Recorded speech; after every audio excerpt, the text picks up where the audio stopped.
வணக்கம் நண்பர்களே, நான் ராகவேந்திர ஆரா. இது ஆரா அப்டேட்ஸ். தமிழ்நாடு முதலமைச்சர் விஜய் அவர்கள் நேற்று மே 27ஆம் தேதி டெல்லி சென்று விட்டு இன்று மே 28ஆம் தேதி சென்னை திரும்பிவிட்டார்.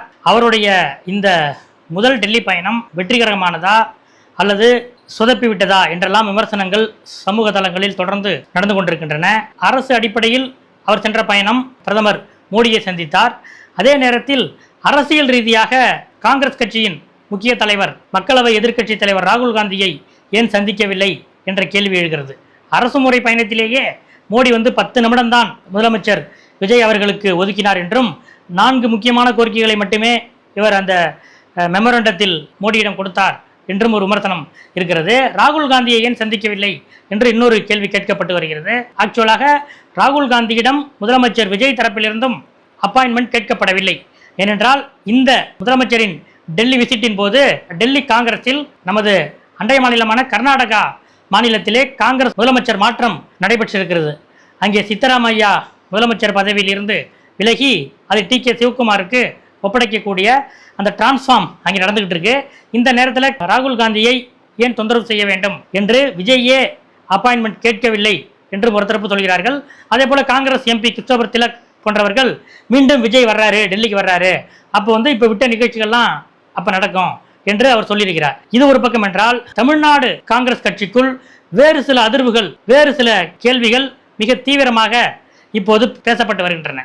அதாவது தேர்தலுக்கு முன்பு திராவிட முன்னேற்ற கழகம் காங்கிரஸ் கூட்டணி உறுதியான நிலையில் அப்போது மாநில தலைவராக இருக்கிற செல்வ பெருந்தகை, அப்போதும் அவர்தான் தலைவர். அப்ப என்ன சொன்னார்னா, தேர்தல் முடிந்ததும் என்னுடைய மாநில தலைவர் பதவியை நான் ராஜினாமா செய்வேன் என்று செய்தியாளர்கள் யாரும் கேட்காமலேயே அறிவித்தார்.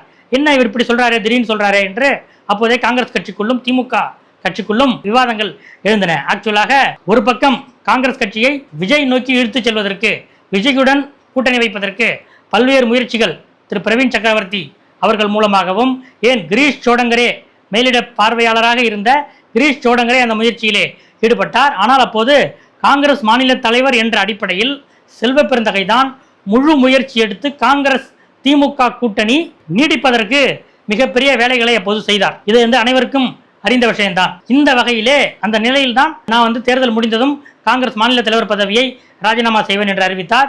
தேர்தல் முடிந்தது, தேர்தல் முடிவுகளும் வந்துவிட்டன.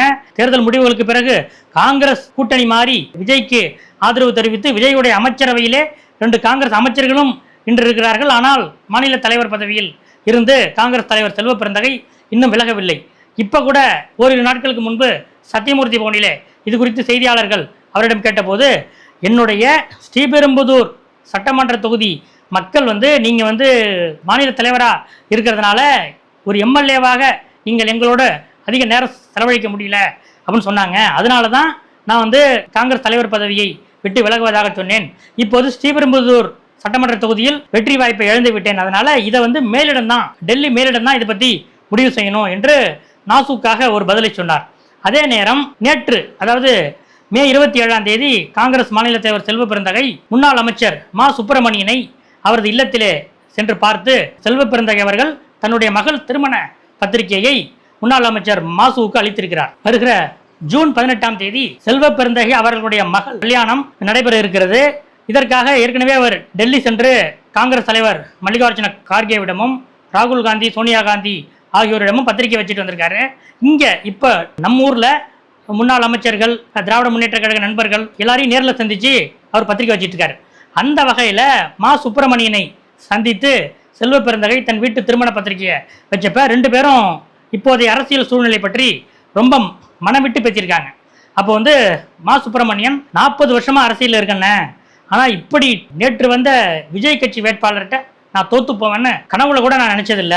என்னால் இன்னும் அந்த அதிர்ச்சியிலிருந்து மீளவே முடியல. சீமான் மாதிரி விஜய் வருவாரு அப்படின்னு நம்ம தப்பா இட போட்டுட்டோம் என்று மா சுப்பிரமணியன் சில விஷயங்களை சொல்ல, செல்வ பெருந்தகையும் ஆமாமா நம்ம அப்படிதான் அந்த தப்பு தான் பண்ணிட்டோம், விஜயை பத்தி நம்ம மிக குறைவா இட போட்டுட்டோம் என்று சொல்லிவிட்டு, காங்கிரஸ் எலெக்ஷன் முடிவுக்கு பிறகு, தேர்தல் முடிவுக்கு பிறகு இப்படிப்பட்ட ஒரு முடிவுகள் எடுத்தது பற்றியும் அவர்களுடைய விவாதங்கள் அந்த பக்கமும் பேச்சு போயிருக்கு. அப்ப மாநில தலைவர் செல்வ பெருந்தகை, எனக்கும் இதுல சில நெருடல்கள் இருக்கதான் செய்யுது, என்ன செய்யறது, இது மேலிடம் எடுத்த முடிவு, அதனால நான் இந்த விஷயத்துல வெளிப்படையாக எதுவும் சொல்ல முடியாது. ஆனால் இதுக்குள்ள எனக்கும் சில மாறுபட்ட கருத்துக்கள் நிறைய இருக்கு என்று மாசுவிடம் சொல்லியிருக்கிறார். அதாவது தமிழக வெற்றி கழகத்தோடு காங்கிரஸ் கூட்டணி சேர்ந்தது பற்றி தன்னுடைய உள்ள கிடக்கையை மாசுவிடம் திரு செல்வ பெருந்தகை அவர்கள் வெளிப்படுத்தியிருக்கிறார். இப்படிப்பட்ட இந்த நிலைமையில தான் காங்கிரஸ் கட்சியிலே இருக்கிற முக்கியமான மூத்த நிர்வாகிகள் டெல்லிக்கு சில புகார்களை அவசரமாக அனுப்பி வைத்துக் கொண்டிருக்கிறார்கள். எந்த அடிப்படையில் என்றால், இப்ப டெல்லி சென்று வந்தார் அல்லவா செல்வ பெருந்தகை, அப்போது காங்கிரசின் மாநில பொதுச் செயலாளர்கள், மாநில செயலாளர்கள், மாநில துணைத் தலைவர்கள் அப்படின்ட்டு ஒரு 24 பேர் கொண்ட பட்டியலை அங்கே கொடுத்துட்டு வந்திருக்காரு. மல்லிகார்ஜுன கார்கே அவர்களிடம் கொடுத்துவிட்டு இந்த மாநில காங்கிரஸ் நிர்வாகிகளை நியமிப்பதற்கு நீங்க ஒப்புதல் கொடுக்கணும் அப்படின்ட்டு அந்த பட்டியலை கார்கேவிடம் செல்வ பெருந்தகை கொடுத்துட்டு வந்திருக்காரு. இதை அறிந்து கொண்ட இந்த மூத்த காங்கிரஸ் தலைவர்கள் என்ன சொல்றாங்கன்னா, செல்வ பெருந்தகை சிபாரிசு செய்த அந்த பட்டியலை நீங்கள் ஏற்றுக்கொள்ளாதீர்கள், அவர்களுக்கு பதவியை கொடுக்காதீர்கள். ஏனென்றால் அப்படி பதவி கொடுத்தீர்கள் என்றால் அதில் மிகப்பெரிய ஒரு திட்டம் இருக்கிறது. அதாவது செல்வ பெருந்தகை அவர்கள் தன்னுடைய மகள் திருமணம் முடிந்ததும் காங்கிரஸ் கட்சியிலிருந்து வெளியேற முடிவெடுத்திருக்கிறாரு. அவர் திமுகவை நோக்கி தான் போறதுக்கு ஒரு யோசனை பண்ணிட்டு இருக்காரு. இது பற்றி அவர் சில பேச்சுவார்த்தைகளையும் நடத்திக்கிட்டு இருக்காரு. அதனால காங்கிரஸ் மாநில தலைவராக இருந்து இன்னொரு கட்சிக்கு போவது என்பதை விட நம்மோட சேர்ந்து ஒரு மொத்தமாக சில முக்கியமான நிர்வாகிகள்லாம் சேர்ந்து போறாங்க அப்படின்ற மாதிரி ஒரு தோற்றம் இருக்கணுங்கிறதுக்காக தான் இந்த அவருக்கு வேண்டியப்பட்ட நிர்வாகிகள் பட்டியலை இப்ப டெல்லிட்ட ஒப்படைச்சிருக்காரு. அவர்களுக்கு நீங்கள் பதவிகள் கொடுத்தால் அவர்களோடு சேர்ந்து செல்வ பெருந்தகை திமுகவுக்கு செல்வதற்கு வாய்ப்பு இருக்கு, அதனால இப்ப அவருக்கு கொடுக்காதீங்க என்று செல்வ பெருந்தகைக்கு எதிரான டீம் டெல்லியை முற்றுகையிட்டு சில முயற்சிகளை செய்து கொண்டிருக்கிறது. இப்போதைக்கு கர்நாடக காங்கிரஸ் மேட்டர்ல டெல்லி பிஸியா இருக்கு. இதுக்கு முன்னாடி தான் கடந்த 20 நாட்களாக அண்டை மாநிலமான கேரளாவின் முதலமைச்சர் யார் என்ற பெரிய ஒரு பஞ்சாயத்து ஓடிட்டு இருந்துச்சு. இப்ப கேரளா முடிஞ்சு கர்நாடக பஞ்சாயத்து ஓடுது. அடுத்ததாக தமிழ்நாடு பஞ்சாயத்து வரும். விரைவில் செல்வ பெருந்தகைக்கு பதில் இன்னொருவர் காங்கிரஸ் மாநில தலைவராக நியமிக்கப்படுவார் என்று செல்வ பெருந்தகைக்கு எதிரான வட்டாரங்கள் மிக உறுதியாக சொல்றாங்க. இது ஒரு பக்கம். இன்னொரு பக்கம் தமிழக வெற்றி கழகத்தின் அமைச்சர்கள், இந்த அரசோட அமைச்சர்கள் பத்தி பல்வேறு விமர்சனங்கள் வந்துகிட்டு இருக்கு. ஒவ்வொரு துறை அமைச்சரும் இப்பதான் புதுசா வந்திருக்காங்க. அதாவது நம்மளுக்கு ஒரு புதிய ஒரு கல்லூரிக்கோ ஒரு புதிய பள்ளிக்கோ சென்றால் அதோட நடைமுறைகள், அந்த இடத்தோட அந்த சூழ்நிலையோட இயல்புகள் நம்ம எடுத்துக்கிறதுக்கே கொஞ்சம் லேட் ஆகும். ஆனால் இது அரசியலை தாண்டி நிர்வாகம். ஒரு அமைச்சர் பதவி என்பது IAS அதிகாரிகள், கீழே இருக்கிற அமைச்சக பணியாளர்கள், மக்கள் என பல்வேறு தரப்புகளையும் சேர்த்து நிர்வாகம் செய்ய வேண்டிய வேலை. அதனால இந்த நிலையில அமைச்சர்கள் ஒவ்வொருவரும் எல்லாரும் புதுமுகம் என்பதால அரசியலுக்கும் புதுமுகம், அரசுக்கும் ரொம்ப புதுமுகம். இதில் மாண்புமிகு செங்கோட்டையன் அவர்களை தவிர மற்ற எந்த அமைச்சருக்கும் இதுக்கு முன்னாடி சட்டமன்றத்துக்கோ கோட்டைக்கோ போய் நிர்வாகம் பார்த்த அனுபவமே இல்லை.